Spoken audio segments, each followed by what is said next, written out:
Alors l'idée, je ne l'avais pas au départ, l'idée de courir ce marathon. En fait, ça remonte il y a quand même quelques mois. J'ai joué à un moment donné, donc il fallait courir, on était tiré au sort. J'ai été tiré au sort, j'ai gagné mon dossard. C'était le 14 décembre 2022 exactement que je l'ai gagné, que j'ai eu la réponse. Je vais être très honnête, au début, je l'avais, mais je ne savais pas si j'allais le faire parce qu'il y a encore 4-5 ans, pour moi, ceux qui couraient des marathons, c'était des fous. Des fous.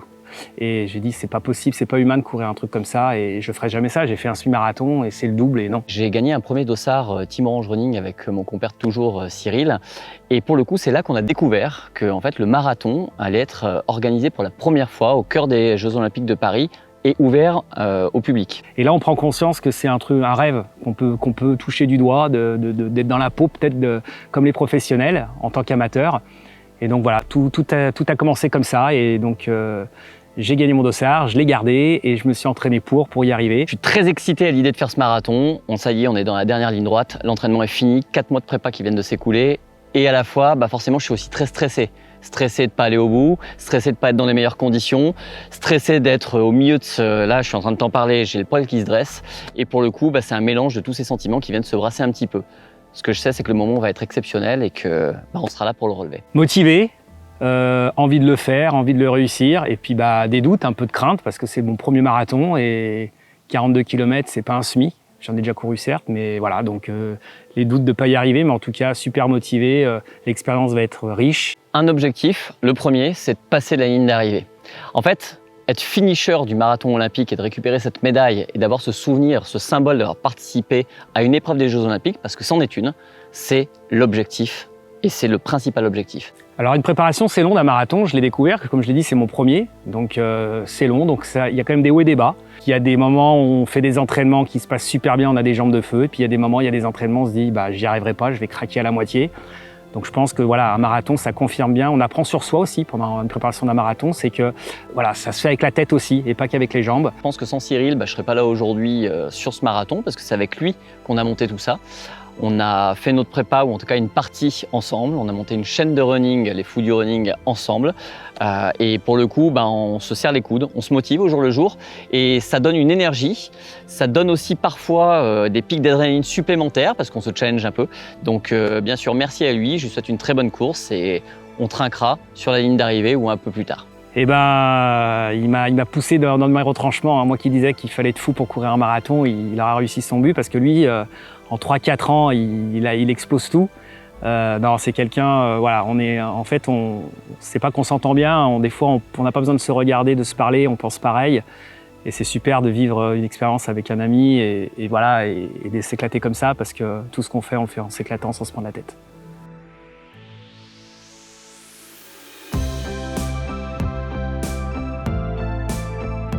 C'est le jour J, direction Paris, il est 15 h.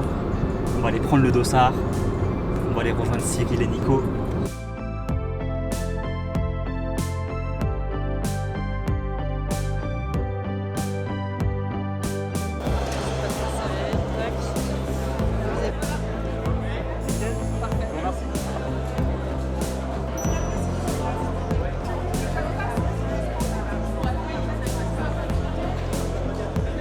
C'est autorisé ça quand même? Je vais te dire, celui-là, c'est pour la télé. Bonjour. Bonjour. Bonjour. Salut Canal+. Et ça c'est Cyril Bersac, un Fou du Running. Thomas, tu veux que je t'aide ou pas? Est-ce que tu veux de l'aide? Qu'est-ce que tu veux qu'on fait? Cyril, H- combien là? Pour moi c'est H- 1h20. Alors, on sent comment? Le stress, c'est Évidemment. normal. L'excitation, un moment unique. Maintenant on y est, il n'y a plus qu'à. Donc ça va être dur, mais voilà, il faut vivre avec et on va la ramener la médaille à la maison. Ok, Nico, on s'apprête à rentrer dans le sas, c'est maintenant, ça y est, on sent comment? Bon, ça y est, on y est là, la pression finalement redescend. Elle était à son comble tout l'après-midi. Maintenant on y est, c'est l'heure de vérité qui va arriver, donc voilà. On vous remercie encore de nous suivre, de nous encourager et sincèrement voilà, 100 000 followers c'est quand même pas rien. Là c'est pas vrai, j'en ai 1200. Mais en tout cas voilà, bisous à tous et à bientôt. Un report, putain je suis blessé. Et imagine, tu me regardes à un moment donné, si tu regardes la carte, tu vois les ronds avancer, et puis d'un coup tu en vois un qui s'efface, tu prends peur, c'est qu'il est tombé dans la Seine. Cyril, ça y est, on s'apprête à entrer dans le sas, comment tu te sens? À quelle heure? Ça y est, ouais, c'est dans quelques minutes, on va y aller, dans la cage au lion. Et bah, comment je me sens? Toujours un peu stressé, mais bon voilà, on sent qu'il y a de l'animation, de l'effervescence. Ça va partir dans les premiers kilomètres et puis ça va le faire. Alors, allez, hein. Merci. C'est quoi? Le meilleur. Bonne course. Bonne course On à se toi aussi. revoit tout à l'heure. On se voit tout à l'heure, Loïc? Bah, carrément. Hein, si je suis encore en vie.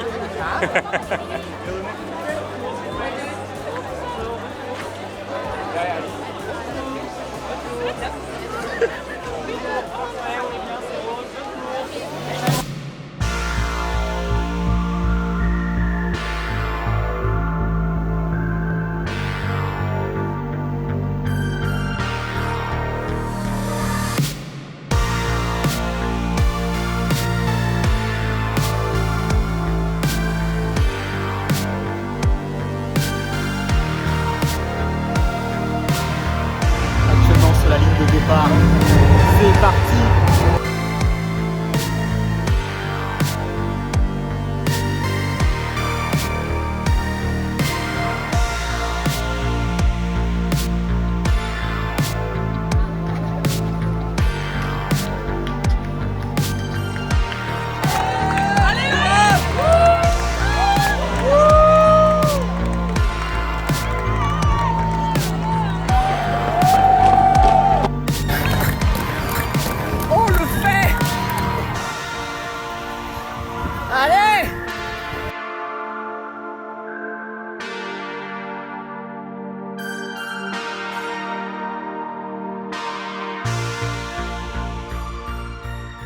Alors Nico, 42 km plus tard. Je crois que c'est la course la plus dure que j'ai faite de toute ma vie, mais vraiment. Et je peux vous dire un truc, c'est que j'avais dit ouais, je vais essayer de le faire en dessous de 4 heures. En fait, jamais j'aurais pu faire ça. J'ai fait 4h25 et j'ai donné ma mère, qui d'ailleurs m'a appelé pour me féliciter. Elle n'a pas dormi de la nuit pour suivre son fils. Voilà. J'ai également eu la chance de voir mes filles en vidéo au 34e kilomètre et ça c'était quand même plutôt très cool. Donc voilà, une expérience incroyable. Je me suis battu comme jamais. Au 37e kilomètre, j'ai explosé. J'ai mis les écouteurs, musique de Rocky et je me suis battu. Et c'est vrai. On va quand même féliciter les organisateurs de Kojo Orange parce que pour le coup, le parcours du marathon, il est incroyable. Il y a des concerts partout. Il y a la montée de la côte des Gardes, c'est ça. Il y a des anneaux de lumière, c'est incroyable. Les éclairages, la tour Eiffel, la flamme, enfin, c'est inimaginable. Et franchement, jusqu'au 36e, ça se passait bien. Et tout à coup, et en plus, je fanfaronnais, je fais ouais, je dis quoi? Le mur, que dalle. Bah, je l'ai plus au 36e et après, je suis passé à 8 minutes du kilomètre. Voilà, l'excès de confiance. Mais certainement à refaire dans quelques années ou pas. Mais expérience incroyable, on est des privilégiés. Ça y est, 42 km plus tard. Ça y est, marathonien. C'est magique, c'est très dur. On passe par tous les stades, on est bien, on n'est pas bien, on veut abandonner. On n'a plus le moral, on n'a plus de jambes. Tout se mélange et puis à un moment donné, on essaie de reprendre la lucidité et puis on se dit, mais si, j'ai le temps de le finir. Et on serre les dents et on finit. Il est quoi? Il est 4h35 du matin. On va enfin rentrer, se reposer. Un repos bien mérité, tout le monde est rentré.